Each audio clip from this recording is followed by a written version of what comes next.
But how is this remarkable propulsive machine made to perform its functions? If I were suddenly to kill one of these animals and to take out all the soft parts, I should find the shell to be perfectly inert, to have no more power of moving itself than is processed by the machinery of a mill when disconnected from its steam engine or water wheel. But if I were to open it and take out the viscera only, leaving the white flesh, I should perceive that the lobster could bend and extend its tail as well as before. If I were to cut off the tail, I should cease to find any spontaneous motion in it. But on pinching any portion of the flesh, I should observe that it underwent a very curious change, each fiber becoming shorter and thicker. By this act of contraction, as it is termed, the parts to which the end of the fiber are attached are, of course, approximated, and according to the relations of their points of attachment to the centers of motion of the different rings, the bending or the extension of the tail results. Close observation of the newly opened lobster would soon show that all its movements are due to the same cause, the shortening and thickening of these fleshy fibers, which are technically called muscles. Here, then, is a capital fact. The movements of the lobster are due to muscle contractility. But why does a muscle contract at one time and not another? Why does one whole group of muscles contract when the lobster wishes to extend its tail, and another group when he desires to bend it? What as it originates, directs, and controls the motive power? Experiment, the greatest instrument for the ascertainment of truth in physical science, answers this question for us. In the head of the lobster there lies a small mass of that peculiar tissue which is known as nervous substance. Cords of similar matter connect this brain of the lobster, directly or indirectly, with the muscles. Now, if these communicating cords are cut, the brain remaining entire, the power of exerting what we call voluntary motion in the parts below the section is destroyed. And, on the other hand, if the cords remaining entire, the brain mass be destroyed, the same voluntary mobility is equally lost. Whence the inevitable conclusion is that the power of originating these motions resides in the brain and is propagated along the nervous cords. In the higher animals, the phenomena which attend this transmission have been investigated, and the exertion of the peculiar energy which resides in the nerves has been found to be accompanied by a disturbance of the electrical state of their molecules. If we could exactly estimate the signification of this disturbance, if we could obtain the value of a given exertion of nerve force by determining the quantity of electricity or of heat of which it is the equivalent, if we could ascertain upon what arrangement or other condition of the molecules of matter the manifestation of the nervous and muscular energies depends, and doubtless science will some day or other ascertain these points, physiologists would have attained their ultimate goal in this direction. They would have determined the relation of the motive force of animals to the other forms of force found in nature. And if the same process had been successfully performed for all the operations which are carried on in and by the animal frame, physiology would be perfect, and the facts of morphology and distribution would be deducible from the laws which physiologists had established, combining with those determining the condition of the surrounding universe. There is not a fragment of the organism of this humble animal whose study would not lead us into regions of thought as large as those which I have briefly opened up to you. But what I have been saying, I trust, has not only enabled you to form a conception of the scope and purport of zoology, but has given you an imperfect example of the manner in which, in my opinion, that science, or indeed any physical science, may be best taught.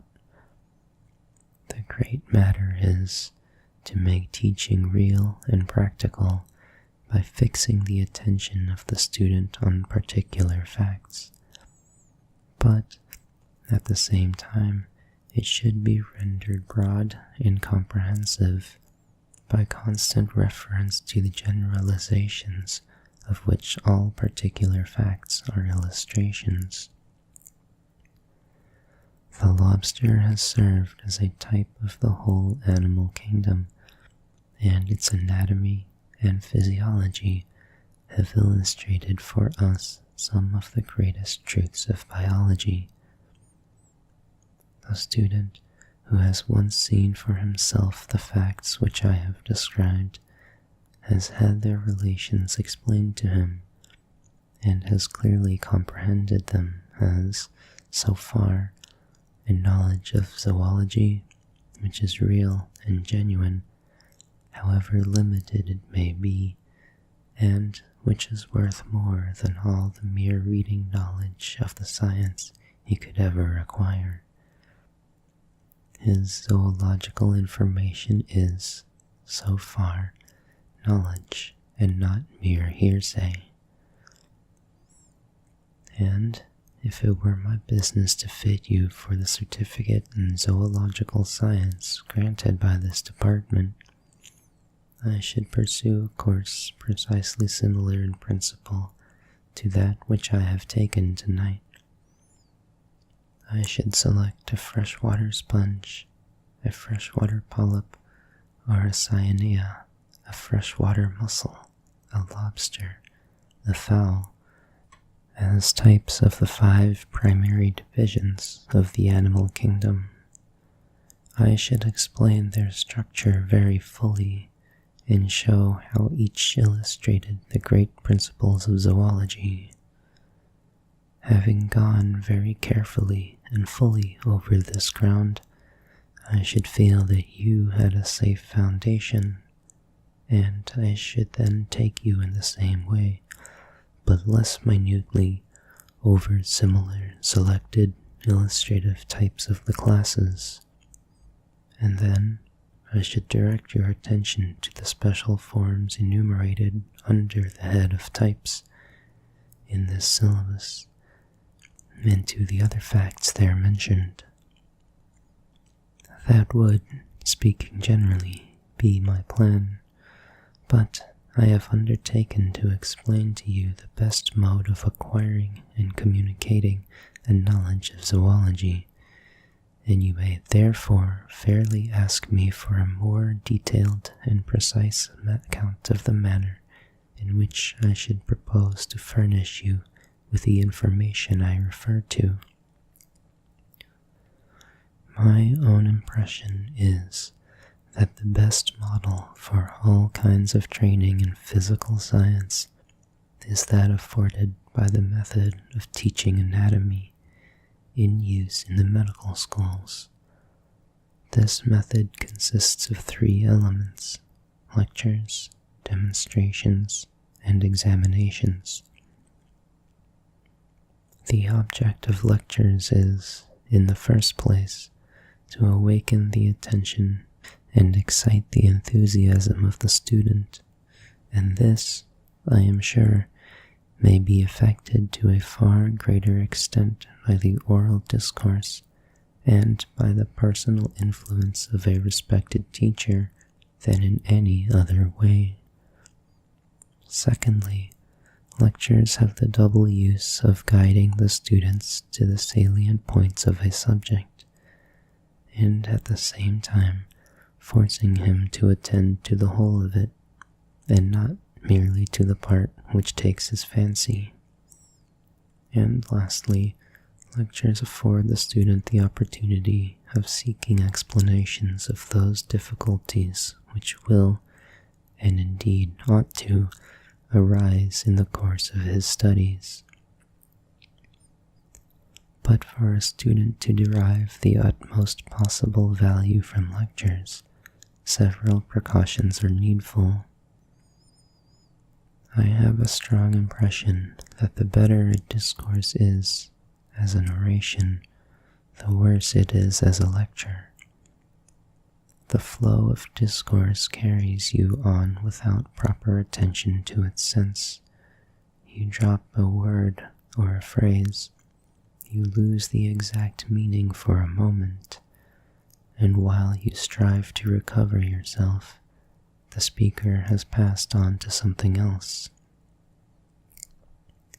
The practice I have adopted of late years in lecturing to students is to condense the substance of the hour's discourse into a few dry propositions, which are read slowly and taken down from dictation, the reading of each being followed by a free commentary expanding and illustrating the proposition, explaining terms, and removing any difficulties that may be attackable in that way by diagrams made roughly and seen to grow under the lecturer's hand. In this manner you, at any rate, ensure the cooperation of the student to a certain extent. He cannot leave the lecture room entirely empty if the taking of notes is enforced, and a student must be preternaturally dull and mechanical if he can take notes and hear them properly explained and yet learn nothing. What books shall I read is a question constantly put by the student to the teacher. My reply usually is, none. Write your notes out carefully and fully. Strive to understand them thoroughly. Come to me for the explanation of anything you cannot understand, and I would rather you did not distract your mind by reading. A properly composed course of lectures ought to contain fully as much matter as a student can assimilate in the time occupied by its delivery, and the teacher should always recollect that his business is to feed and not to cram the intellect. Indeed, I believe that a student who gains from a course of lectures the simple habit of concentrating his attention upon a definitely limited series of facts until they are thoroughly mastered has made a step of immeasurable importance. But, however good lectures may be, and however extensive the course of reading by which they are followed up, they are but accessories to the great instrument of scientific teaching, demonstration. If I insist unweariedly, nay, fanatically, upon the importance of physical science as an educational agent, it is because the study of any branch of science, if properly conducted, appears to fill up a void left by all other means of education. I have the greatest respect and love for literature. Nothing would grieve me more than to see literary training other than a very prominent branch of education. Indeed, I wish that real literary discipline were far more attended to than it is, but I cannot shut my eyes to the fact that there is a vast difference between men who have had a purely literary and those who have had a sound scientific training. Seeking for the cause of this difference, I imagine I can find it in the fact that, in the world of letters, learning and knowledge are one, and books are the source of both. Whereas in science, as in life, learning and knowledge are distinct, and the study of things, and not of books, is the source of the latter. All that literature has to bestow may be obtained by reading and by practical exercise in writing and in speaking. But I do not exaggerate when I say that none of the best gifts of science are to be won by these means. On the contrary, the great benefit which a scientific education bestows, whether as training or as knowledge, is dependent upon the extent to which the mind of the subject is brought into immediate contact with facts, upon the degree to which he learns the habit of appealing directly to nature, and of acquiring through his senses concrete images of those properties of things which are, and always will be, but approximatively expressed in human language.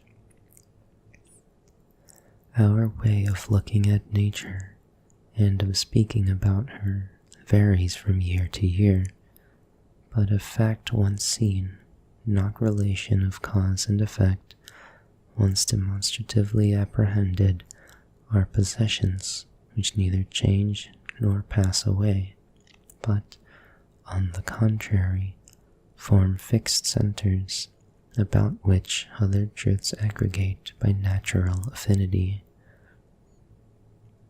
Therefore, the great business of the scientific teacher is to imprint the fundamental, irrefragable facts of his science, not only by words upon the mind, but by sensible impressions upon the eye and ear and touch of the student, in so complete a manner that every term used or law enunciated should afterwards call up vivid images of the particular, structural, or other facts which furnish the demonstration of the law or the illustration of the term. Now, this important operation can only be achieved by constant demonstration, which may take place to a certain imperfect extent during a lecture, but which ought also to be carried on independently, which should be addressed to each individual student, the teacher endeavoring not so much to show a thing to the learner as to make him see it for himself. I am well aware that there are great practical difficulties in the way of effectual zoological demonstrations. The dissection of animals is not altogether pleasant and requires much time, nor is it easy to secure an adequate supply of the needful specimens. The botanist has here a great advantage. His specimens are easily obtained, and clean and wholesome, and can be dissected in a private house as well as anywhere else. And hence, I believe the fact that botany is so much more readily and better taught than its sister science. But be it difficult or be it easy, if zoological science is to be properly studied, demonstration, and consequently dissection must be had. Without it, no man can have a really sound knowledge of animal organization. A good deal may be done, however, without actual dissection on the student's part, by demonstration upon specimens and preparations, and in all probability it would not be very difficult, were the demand sufficient, to organize collections of such objects, sufficient for all the purposes of elementary teaching at a comparatively cheap rate. Even without these, much might be effected if the zoological collections, which are open to the public, were arranged according to what has been termed the typical principle.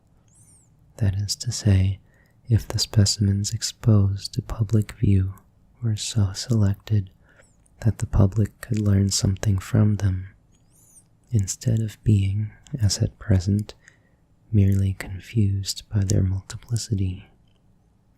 For example, the Grand Ornithological Gallery at the British Museum contains between 2,000 and 3,000 species of birds, and sometimes 5 or 6 specimens of a species. They are very pretty to look at, and some of these cases are, indeed, splendid.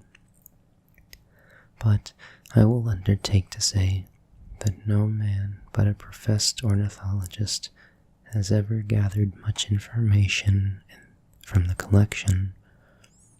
Certainly, no one of the tens of thousands of the general public who have walked through that gallery ever knew more about the essential peculiarities of birds when he left the gallery than when he entered it. But if, somewhere in that vast hall, there were a few preparations exemplifying the leading structural peculiarities and the mode of development of a common fowl, if the types of the genera, the leading modifications in the skeleton, in the plumage at various ages, in the mode of nidification, and the like among birds were displayed, and if the other specimens were put away in a place where the men of science, to whom they are alone useful, could have free access to them, I can conceive that this collection might become a great instrument of scientific education. The last implement of the teacher to which I have adverted is examination, a means of education now so thoroughly understood that I need hardly enlarge upon it. I hold that both written and oral examinations are indispensable, and, by requiring the description of specimens, they may be made to supplement demonstration. Such is the fullest reply that time at my disposal will allow me to give to the questions: how may a knowledge of zoology be best acquired and communicated? But there is a previous question which may be moved, and which, in fact, I know many are inclined to move. It is the question, why should training masters be encouraged to acquire a knowledge of this or any other branch of physical science? What is the use, it is said, of attempting to make physical science a branch of primary education? It is not probable that teachers, in pursuing such studies, will be led astray from the acquirement of more important but less attractive knowledge, and, even if they can learn something of science without prejudice to their usefulness, what is the good of their attempting to instill that knowledge into boys whose real business is the acquisition of reading, writing, and arithmetic? These questions are, and will be, very commonly asked, for they arise from that profound ignorance of the value and true position of physical science, which infests the minds of the most highly educated and intelligent classes of the community. But if I did not feel well assured that they are capable of being easily and satisfactorily answered, that they have been answered over and over again, and that the time will come when men of liberal education will blush to raise such questions, I should be ashamed of my position here tonight. Without doubt, it is your great and very important function to carry out elementary education. Without question, anything that should interfere with the faithful fulfillment of that duty on your part would be a great evil.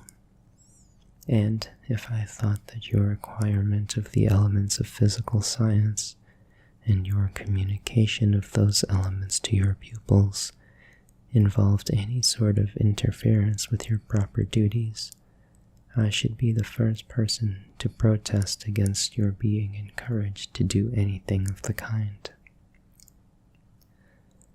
But is it true that the acquisition of such knowledge of science is as proposed, and the communication of that knowledge are calculated to weaken your usefulness? Or, may I not rather ask, is it possible for you to discharge your functions properly without these aids? What is the purpose of primary intellectual education? I apprehend that its first object is to train the young in the use of those tools wherewith men extract information from the ever-shifting succession of phenomena which pass before their eyes, and that its second object is to inform them of the fundamental laws which have been found by experience to govern the course of things, so that they may not be turned on out into the world naked, defenseless, and a prey to the events they might control. The boy is taught to read his own and other languages, in order that he may have access to infinitely wider stores of knowledge that could ever be opened up to him by oral intercourse with his fellow man. He learns to write, that his means of communication with the rest of mankind may be indefinitely enlarged, and that he may record and store up the knowledge he acquires. He is taught elementary mathematics, that he may understand all those relations of number and form upon which the transactions of men, associated in complicated societies, are built, and that he may have some practice in deductive reasoning. All these operations of reading, writing, and ciphering are intellectual tools, whose use should, before all things, be learned and learned thoroughly, so that the youth may have enabled him to have that life which it ought to be, a continual progress in learning and in wisdom. But, in addition, primary education endeavors to fit a boy out with a certain equipment of positive knowledge. He is taught the great laws of morality, the religion of his sect, so much history and geography as will tell him where the great countries of the world are, what they are, and how they have become what they are. Without doubt, all these are the most fitting and excellent things to teach a boy. I should be very sorry to omit any of them from any scheme of primary intellectual education. The system is excellent so far as it goes. But if I regard it closely, a curious reflection arises. I suppose that 1500 years ago, the child of any well-to-do Roman citizen was taught just these same things, reading and writing in his own and perhaps the Greek tongue, the elements of mathematics, and the religion, morality, history, and geography current in his time. Furthermore, I do not think I err in affirming that if such a Christian Roman boy who had finished his education could be transplanted into one of our public schools and pass through its course of instruction, he would not meet with a single unfamiliar line of thought. Amidst all the new facts he would have to learn, not one would suggest a different mode of regarding the universe from that current in his time.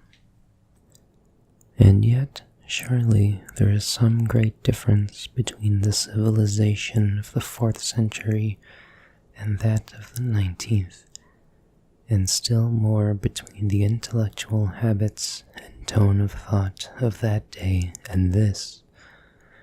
And what has made this difference? I answer fearlessly, the prodigious development of physical science within the last 2 centuries.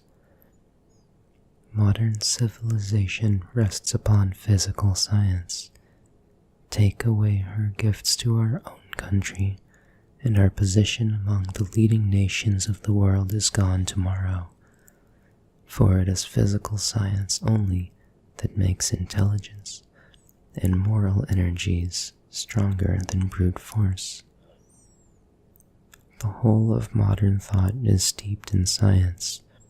It has made its way into the works of our best poets, and even the mere man of letters, who affects to ignore and despise science, is unconsciously impregnated with her spirit, and indebted for his best products to her methods. I believe that the greatest intellectual revolution mankind has yet seen is now slowly taking place by her agency. She is teaching the world that the ultimate court of appeal is observation and experiment, and not authority. She is teaching it to estimate the value of evidence. She is creating a firm and living faith in the existence of immutable moral and physical facts, perfect obedience to which is the highest possible aim of an intelligent being. But all of this your old stereotyped system of education takes no note.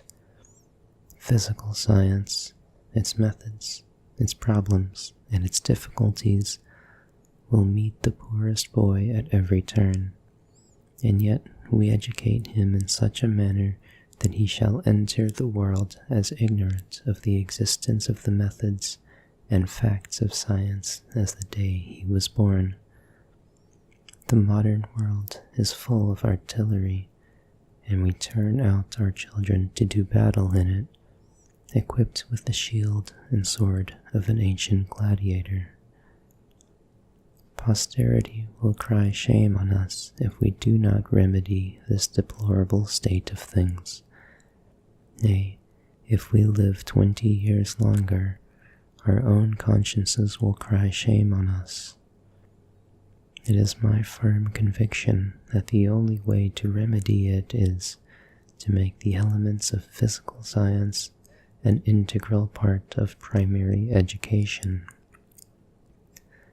I have endeavored to show you how that may be done for that branch of science which it is my business to pursue, and I can but add that I should look upon the day when every schoolmaster throughout this land was a center of genuine, however rudimentary, scientific knowledge as an epoch in the history of the country. But let me entreat you to remember my last words. Addressing myself to you as teachers, I would say mere book learning in physical science is a sham and a delusion.